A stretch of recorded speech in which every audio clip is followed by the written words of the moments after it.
सो recurrent UTI मतलब बार बार बच्चे को पेशाब में इन्फेक्शन होना, इसके बहुत सारे कारण हो सकते हैं। हमारा पैदाइशी कोई नुक्स हो सकता है जिसकी वजह से हमें बार बार यूरिन में इन्फेक्शन हो रहा है। सो वहाँ पे हमारे कुछ टेस्ट कराना बहुत ज़रूरी होता है टू आइडेंटिफाई दैट इलनेस।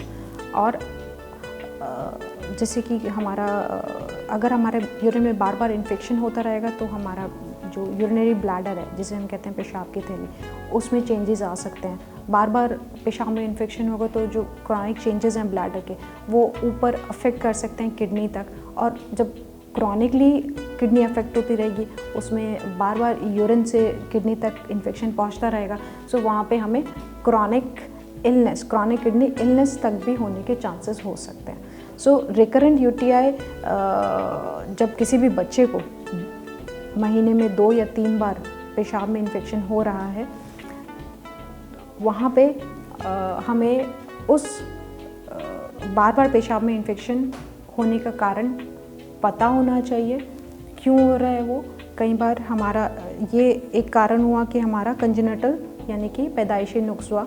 दूसरा कारण हमारा हो सकता है कि जब हम बच्चे को at the age of 3 to 4 years journey period होता है टॉयलेट ट्रेनिंग का, तो अगर वहाँ पे हमारा टॉयलेट ट्रेनिंग प्रॉपर रूप से नहीं हुआ है बच्चे को, सो एक उस वॉइडिंग पैटर्न मतलब पेशाब करने के तरीके में अगर तरीका नहीं होगा, बच्चे को आएगा तरीके प्रॉपरली, सो दैट वो भी एक कारण हो सकता है बार बार यूरिन में इन्फेक्शन होने का।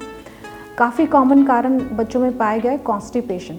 सो अगर बच्चे को कॉन्स्टिपेशन रहेगा, सो वो भी एक फैक्टर होता है यूरिन में इन्फेक्शन होने का। सो हमेशा अवॉइड करना चाहिए कि बच्चे को कॉन्स्टिपेशन ना हो। डाइट फैक्टर का ध्यान रखना चाहिए यहाँ पे, और अगर उसको है after having the adequate diet, adequate water intake, adequate education for the voiding pattern, अगर उसके बाद भी कॉन्स्टिपेशन रहता है तो वहाँ पे उसको उसके लिए हमें मेडिकेशंस लेनी चाहिए अपने डॉक्टर के पास जाके।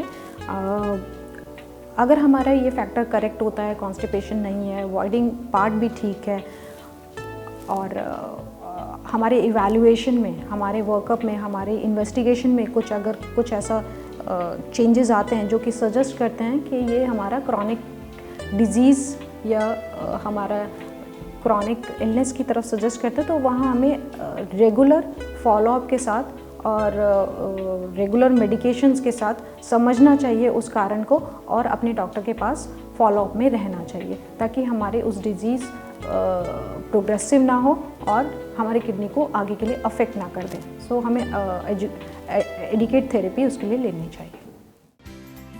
परवरिश के बारे में अधिक जानकारी के लिए लॉग ऑन करें onlymyhealth.com।